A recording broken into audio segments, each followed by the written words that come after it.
उस समय भी बताए थे हर देश नहीं जाते हैं वो, लेकिन इंडिया इतना क्लोज है रशिया का। भारत के प्रधानमंत्री नरेंद्र मोदी भी, उनकी पर्सनल दोस्ती है पुतिन साहब से। इनकी दोस्ती के ऊपर पूरे दुनिया की नज़र है। मोदी जी का बहुत बड़ा रोल है। देखिए, भारत 90 का दशक नहीं है या 80 का दशक नहीं है कि भारत एक गरीब राष्ट्र है। इंडिया भी अब स्ट्रांग हो चुका है, इकोनॉमी स्ट्रांग हो चुकी है। मार्च में 7-8 महीने पहले ही हमने बता दिया था कि प्रेसिडेंट की विजिट होगी और अब वो होने ही जा रहा है, आज ही आने वाले हैं। तो ये उनका यहाँ भारत आना बहुत ही महत्वपूर्ण है और उस समय भी बताए थे हर देश नहीं जाते हैं वो, लेकिन इंडिया इतना क्लोज है रशिया का, यहाँ आना वो जरूरी समझे। और अभी जो रशिया की तरफ से ऑफर किया गया है, इंडिया और चाइना का जो फ्रेंडशिप का लेवल है रशिया से, दोनों को बराबर करने की बात कही गई है। और आज से नहीं, पिछले 70-80 साल से आप पुराना इतिहास देखें, कभी इंडिया और रशिया का कॉन्फ्लिक्ट नहीं हुआ है, कभी युद्ध नहीं हुई है, कभी किसी क्षेत्र का विवाद नहीं है। और उस समय से ही, आप स्टालिन के समय से ही देखिए, इंडिया पे इतना विश्वास करके इंडिया के तरफ दोस्ती का हाथ बढ़ाया गया है। हिंदुस्तान भी उसी तरह से हाथ बढ़ाया है। तो इसको कंटिन्यू करना है, इसमें और गहराई आती जा रही है। अभी तत्कालीन भारत के प्रधानमंत्री नरेंद्र मोदी भी, उनकी पर्सनल दोस्ती है पुतिन साहब से। तो ये आगे ही बढ़ते जा रहा है हम लोग दोनों देशों की दोस्ती।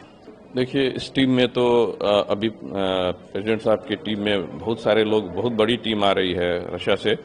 तो मेनली इसमें अगर बोला जाए तो हेल्थ मिनिस्टर भी आएंगे रशिया के, अब हेल्थ सेक्टर में भी बात होगी। और जो ट्रेडिशनल है हमारा आर्म्स एम्यूनेशन का, वो तो होगा ही, आगे बढ़ाना है उसको। टेक्नोलॉजी एक जगह बैठती नहीं है, टेक्नोलॉजी आगे बढ़ती रहती है। हमारे यहाँ भी नए नए टेक्नोलॉजी वाले हथियार आ रहे हैं, आप उनके साथ भी कॉन्ट्रैक्ट करिए, ले जाइए भारत। देखिए, दोनों देश के जो हेड ऑफ द कंट्रीज हैं, इनकी दोस्ती के ऊपर पूरे दुनिया की नज़र है। अब जो दुनिया है बहुध्रुवीय हो चुका है। कभी जब सोवियत यूनियन टूटा था तो वन साइडेड वर्ल्ड हो गई थी उस समय।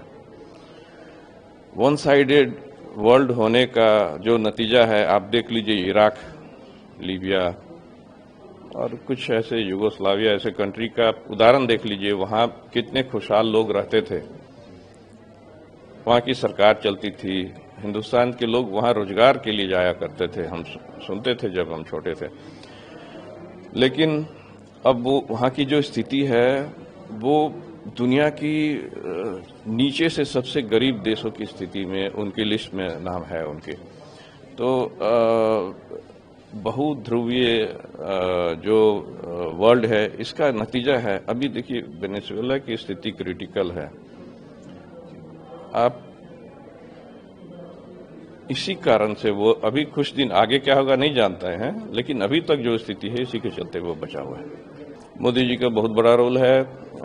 देखिए, भारत 90 का दशक नहीं है या 80 का दशक नहीं है कि भारत एक गरीब राष्ट्र है।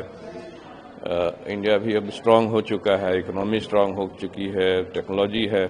तो इन सबको आप मिलाकर रशिया के साथ एक बहुत बढ़िया, हमें अच्छा लगता है। कभी किसी ने, रशियन लीडर्स ने इसको ऑफर किया था ट्रोइका बनाने के लिए, इंडिया, चाइना और रशिया के साथ। आप थोड़ा इमेजिन करके देखिए, जब इन तीन देशों की इकोनॉमी और इनकी जो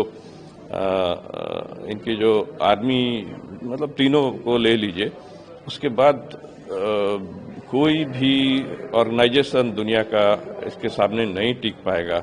यहाँ तक कि जो यूएन है वो भी फीका पड़ जाएगा। जिसकी परीक्षा हो चुकी है, जिस हथियारों की, और अब हम प्लेन्स की बात कर रहे हैं, ब्रह्मोस की बात कर रहे हैं, वो ऑलरेडी इंडिया में काफी दिनों से टेस्टेड है और भी हाल फिलहाल में अभी गलवान घाटी वाले में भी अभी उसका पता चला है। ऑपरेशन सिंदूर की मैं बात कर रहा हूं। तो जो पुराने टेस्टेड है ना, उसी को यूज करिए। उसकी इंडियन पायलट्स को उसकी जानकारी है पूरा, और उस टेक्नोलॉजी की जो बात कर रहे हैं वो तो रशिया देने के लिए तैयार ही है। और इधर उधर करने से क्या हाल हुआ आपको तो पता ही है।